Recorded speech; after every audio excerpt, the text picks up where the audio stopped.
हमारी आज की कहानी का नाम है पतिदेव तुम्हारा तो जवाब नहीं।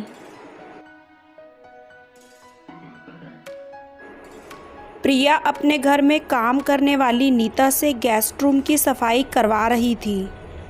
कल प्रिया के मम्मी पापा आने वाले थे। प्रिया के पापा को दिल की बीमारी हो गई थी और रिश्तेदारों ने सुझाव दिया कि प्रिया के ससुराल जिस शहर में है वहाँ पर एक बहुत ही अच्छे हार्ट स्पेशलिस्ट डॉक्टर हैं। रात को प्रिया की मम्मी का फ़ोन आया था। उन्होंने कहा कि डॉक्टर के साथ उनकी अपॉइंटमेंट हो चुकी है, वहाँ जाकर उन्हें कुछ टेस्ट कराने होंगे, इसीलिए वो होटल लेकर 2-4 दिन वहाँ पर रुकने वाले थे। भला यह बात कोई बेटी कैसे बर्दाश्त कर सकती है कि उसके रहते हुए उसके माता पिता को किसी होटल में जाकर रुकना पड़े। प्रिया ने भी अपने माता पिता को जिद करके अपने घर आने के लिए मना लिया था।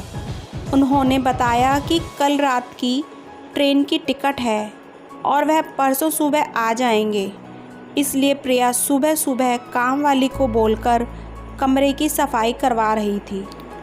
क्योंकि उसके पापा को हरी सब्जी और हल्का खाना ही खाना था, इसके लिए उसे ऑफिस से लौटते समय सब्जी मंडी जाना था और सब्जियों को साफ़ सुथरा करके फ्रिज में भी रखना था। शाम में उसे टाइम नहीं मिलता, इसलिए प्रिया सुबह सब्जी लेने के लिए मंडी चली गई। प्रिया की सास ड्राइंग रूम में बैठकर टीवी देख रही थी। प्रिया को पता था कि उनके कान उसकी बातों पर होंगे, पर जब घर में प्रिया के पति ससुर होते तो उसकी सासू माँ उनके सामने उसे कुछ ना कहती, पर बाद में उसे बातें सुनाती। इसलिए उसने जल्दी से अपना और बाकी सबका टिफ़िन पैक करके नाश्ता अपनी सासू माँ के सामने रख दिया और ऑफिस चली गई। इसलिए सास उससे कुछ सवाल ना कर पाई। प्रिया के पति शांत स्वभाव के थे। वह किसी से कोई भी बात कहते तो बड़े ही शांत तरीके से कहते। प्रिया ऑफिस से जल्दी छुट्टी लेकर मंडी चली गई और वहां से 2 थैले भरकर फल सब्जियां लेकर घर पहुंची। उसे देखते ही सास का गुस्सा 7वें आसमान पर पहुंच गया। उन्होंने बोलना शुरू कर दिया, पता है तुम्हें, हरी सब्जियों के दाम आसमान छू रहे हैं, महंगाई कितनी है, पर तुम्हें तो यह सब नज़र ही नहीं आता। तुम्हें बस अपने माँ बाप ही नज़र आ रहे हैं। प्रिया सोचने लगी कि 6-7 महीनों में जब भी ससुराल से जुड़ा कोई भी आए तो माँ जी खर्च में कभी कटौती नहीं करवाती और उल्टा उसे ही कहती हैं, बहू तुम इतनी कंजूसी क्यों करती हो, आखिर हमारे पास पैसों की कमी है क्या। और आज जब उसके माता पिता आ रहे हैं तो उन्होंने हरी सब्जियों को देखकर उसे इतनी बातें सुना दी और महंगाई का रोना रो दिया। सासू माँ इतना सुनाकर भी कहाँ चुप रहने वाली थी। वो बोली, यह घर मेरा है और यहाँ पर जो भी होगा वो मेरी मर्जी से होगा। लेकिन आज उनकी सारी बातें घर में घुसते हुए उनके बेटे राजीव ने सुन ली।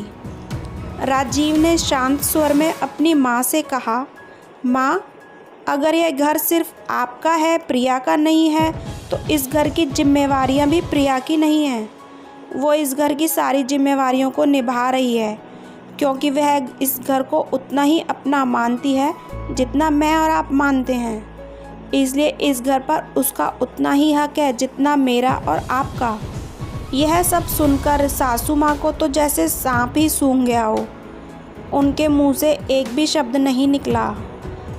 राजीव का यह रूप देखकर प्रिया को अपनी माँ की एक बात याद आ गई कि बेटा, कुछ लोगों की आवाज़ में नहीं बातों में वजन होता है। ऐसे लोग बड़ी शांति और शालीनता से अपने मन की बात दूसरों को समझा देते हैं, वो भी बिना सामने वाले का दिल दुखाए।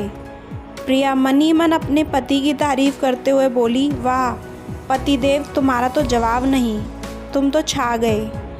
अब प्रिया की सास ने आगे से उसके मायके वालों के आने पर उससे कुछ भी कहने की हिम्मत नहीं की।